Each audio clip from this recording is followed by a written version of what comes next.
सुप्रभात मंडळी, सुप्रभात. मी स्वप्नील कातड आपल्या सगळ्यांचं स्वागत करतो आपल्या लाडक्या यूट्यूब चॅनलमध्ये, ज्याचं नाव आहे मी मनाचा राजा. नमस्कार मंडळी, कसे आहात सगळे? मजेत ना? मजेतच असायला हवं.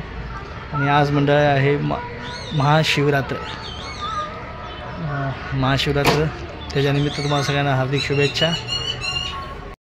मंडळी, आज महाशिवरात्रीनिमित्त बघा, दादांनी आपल्या जल आणलं होतं. अनिल दादांनी ते प्रयागराजला कुंभमेळ्यासाठी गेले होते. तिथनं हे यमुनेचं पाणी आणलं आहे. आणि चला, आपल्याला तिथे जाता नाही आलं, पण त्यांच्या निमित्ताने आपल्याला ते पवित्र स्नान, इथं स्नान नाही म्हणा, पण अंगावर शिंपडून तरी घेता येईल. चला, आपल्याला म्हणजे भविष्यात तरी त्या पर्वाचं साक्षीदार होता येणार नाही, पण हे आणलेलं थेंब त्यानिमित्ताने तिथलं जल आपल्या अंगावर शिंपडून का होईना, पण त्या सोहळ्यात सहभागी होण्याचा आपण सुद्धा एक प्रयत्न करूया. आज 26 तारीख आहे, म्हणजे लास्टचं स्नान होतं आज महाशिवरात्र. तर आपण ह्या अनिल दादांमुळे हे स्नान आणलेलं, त्यांनी स्नान नाही सॉरी पाणी आणलेलं, जल आणलेलं, त्या जलाचं आता तिथे आचमनसुद्धा करूया आणि याने आंघोळसुद्धा करूया. आपल्याला जसं आपल्याला काय ह्याच्या विधी माहीत नाहीत, कसं काय आंघोळीचा विधी असतो, पण आपण जसं नॉर्मल करतो तसंच त्याने स्नान करूया, अंगावर घेऊया. आणि चला, यातलं त्यानिमित्ताने का होईना 144 वर्षाचा जे म्हणतात ना, त्या ग्रहरेषेतलं किंवा त्या स्थितीतलं पाणी आपल्या अंगावर शिंपडलं जाईल. हे खरंच खूप पवित्र काम आहे. आपल्याला तिथे नाही जाता आलं मंडळी, पण काही हरकत नाही. असं या निमित्ताने तरी आपल्याला ह्याचं दर्शन म्हणा किंवा ह्याचा लाभ घेता येईल. मंडळी, चला आता आपलं ते तीर्थाने आपण स्नान वगैरे तर केलं, थोडंसं आपण तीर्थ प्राशन पण केलं. आणि आता चाललो इकडे जरा शंकराच्या मंदिरात. आपण गेल्या वर्षी पण गेलो होतो, तर आता आपण आता पण जातो आहे, म्हणजे मी जातो आहे. दक्ष सकाळीच जाऊन आला. आणि मी आता चाललो जरा फ्रेश, म्हणजे आंघोळ वगैरे झाली आणि आता चला दर्शनाला.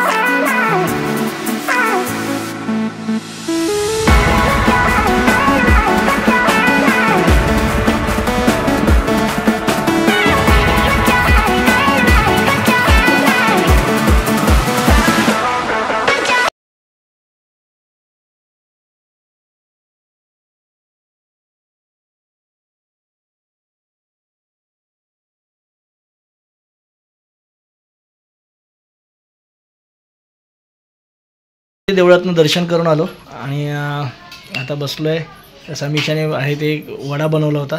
ती बोलली वडाची टेस्ट करून बघा. एवढा एकच राहिला माझ्या वाटणीला, तर बोललं चला खाऊन बघूया.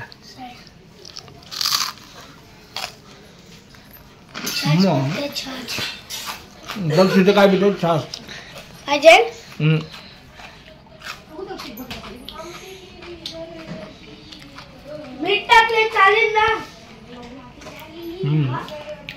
तर चला या मंडळी, आता इथे खिचडी खाऊ मस्तपैकी. आणि आता छान बऱ्याच दिवसांनी खिचडी खाते. तर चला या. दक्ष पण इकडे बघा, एकादशीने दुप्पट खाशी. काय काय खाणार दक्ष? अच्छा, अरे तो आणि छास. वा, चला या मंडळी खिचडी खाऊया. मंडळी, आता संध्याकाळी आपला उपवास उद्या सुटणार आहे महाशिवरात्रीचा. पण आता इथे जेवायला बसलो आहे. समीक्षाने इथे बघा, आज मुलांना तर खिचडी पण केली तिकडे. आणि इथे बटाट्याची आमटी मस्त छान, किंवा उपवासासाठी बटाट्याची आमटी, साबुदाणा खिचडी तर आहेच. आणि इथे ही आपण काय म्हणतो याला, साबुदाण्याची खीर, ती देखील केलेली आहे हिने. चला या मस्त की. मंडळी, आज आपलं झालं आहे, पण फराळ वगैरे करून झालं आहे. आता झोपायची तयारी. आज दिवसभरात आपण बघितलं, आपण गेलो होतो आपल्या योगेश्वर मंदिरात. दक्ष पण जाऊन आला सकाळी. दक्षने पण दर्शन घेतलं, मी पण दर्शन घेतलं. तनू आणि समीक्षा राहिले. पण असं काय नाही, आम्ही घरी येऊन त्यांना प्रसाद दिला ना दक्ष. हां, तर मंडळी आता आपला उपवास उद्या सुटेल. आज भरपूर आपल्याकडे दुधाची ऑर्डर होती. दुधासोबत आज दही पण गेलं, ताक पण गेलं, पनीर गेलं, श्रीखंड गेलं, क्रीम पाव तर जातातच, पाव आज भरपूर म्हणजे भरपूर प्रकारचा माल गेला आणि व्यवस्थित झालं होतं. उद्या आता कितपत ऑर्डर आहे, कारण उद्या काय काय जणांचे उपवास उद्या सोडतात ना, तर त्याच्यामुळे उद्याचं आपल्याला बघायला लागेल. आणि आपण ऑर्डर काही कमी केलेली नाही, तेवढीच ऑर्डर ठेवलेली आहे. हा बघा जुना मोबाईल बघा, जुना तर मंडळ आता बंद झाला. ह्याच्यावरनं सुद्धा आपण व्हिडिओ शूट केलेले आहेत मंडळी ना. ते बटन त्याचं खराब झालं आहे. तर मंडळी झालं आता व्हिडिओ आपण स्टॉप करता मंडळी. बाकी काय नाही, आजच्या दिवसात मला वाटत नव्हतं की कुठली अप्रिय घटना तुम्हाला सांगावी. म्हणजे आपल्याला वाटलं सगळं चांगलंच घडतं आहे, ते चांगलंच घडू द्या. पण म्हणतात ना, संध्याकाळी बातम्या बघायला बसलो आणि वाईट बातमी कानावर आलीच. मंडळी का अशा घटना घडतात काय देव जाणं. आज पुण्यामध्ये स्वारगेट ST स्टँडवरची घटना घडली सकाळची मंडळी. खूप अत्यंत भयंकर घटना म्हणावी लागेल. भयंकर घटना यासाठी मंडळी काय माहिती आहे का, ह्या घटना गुपचूप एकांतात एका ठिकाणी म्हणजे म्हणतात ना निर्जन स्थळी व्हायच्या घटनांना चक्क गजबजलेल्या ST स्टँडवर आणि आपल्या STमध्ये होणं हे किती क्लेशदायक गोष्ट आहे आपल्यासाठी, किती भयानक गोष्ट आहे. आणि असं पण नाही ते स्टेशनमध्ये मंडळी, मी स्वतः त्या स्टेशनवर गेलेलो आहे, भरपूर वेळा गेलेलो आहे. ते एवढं गजबजलेलं स्टेशन आहे ना मंडळी स्वारगेट म्हणल्यानंतर तिथे सगळीकडनं पश्चिम महाराष्ट्र, उत्तर महाराष्ट्र, विदर्भ सगळीकडनं गाड्या येत असतात मंडळी. सगळ्या ठिकाणच्या गाड्या येत असतात. कर्नाटक साईडला जाणाऱ्या पण गाड्या सुटत असतात तिथनं. म्हणजे अत्यंत म्हणतात ना वर्दळीचं ठिकाण आहे ते. हां, सकाळी 5 वाजता जेव्हा ही घटना घडली, आमच्या भगिनीवर अत्याचार घडला मंडळी, त्यावेळेला 5 सकाळची वेळ होती. पण मंडळी बाकी काय नाही, जिथे सुरक्षा रक्षक असतात आणि सुरक्षा रक्षकांच्या म्हणजे निगराणीखाली जर अशी घटना घडत असेल, ते पहारा देत असताना त्यांच्या म्हणतात ना आपल्या शेतातच येऊन आपलं शेत खाऊन जाण्यासारखी घटना घडली मंडळी. खूप तापदायक आणि क्लेशदायक घटना आहे. अशा घटना का घडतात देव जाणं. आणि मंडळी बाकी काय नाही, ही घटना ST स्टँडवर घडली बरं. ST स्टँड शहरापासून लांब नव्हतं किंवा निर्जन स्थळ नव्हतं. तर अशा घटना का घडतात मंडळी, म्हणजे काही ज्यांच्यावर ही जबाबदारी होती त्यांनी आपापल्या जबाबदाऱ्या व्यवस्थितपणे पार पाडल्या की नाही पाडल्या.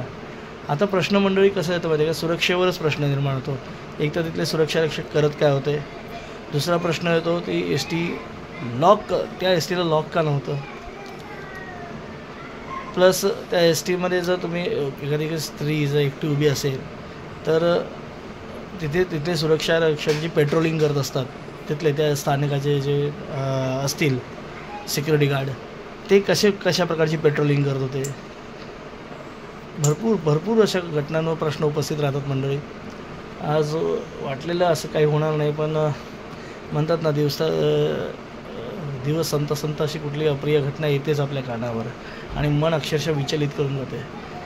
तर आता ठीक आहे, त्या गुन्हेगाराला शिक्षा तर व्हायलाच हवी, पण म्हणजे ह्या घटना घडूच नयेत यासाठी काहीतरी मेजर्स घेणं म्हणजे प्रतिबंधात्मक उपाय करणं जरुरीचं आहे. आणि ते कसे करता येईल, निदान आपली आहे ते म्हणजे त्यांच्यासाठी जी सुरक्षा आहे त्या लोकांनी जर व्यवस्थित आपापल्या जबाबदारी पार पाडलेल्या मंडळी, तर या घटना घडणारच नाहीत असं मला वाटतं. तर असं मंडळी आपल्याला मला ही घटना घटनेबद्दल बोलायचं नव्हतं, पण खरंच खूप वाईट घटना घडली. तर असं मंडळी तुर्तास तरी या व्हिडिओमध्ये आता इथेच थांबतो. पुन्हा भेटू उद्या सकाळी. तोपर्यंत tata, bye bye, good night, शुभरात्री.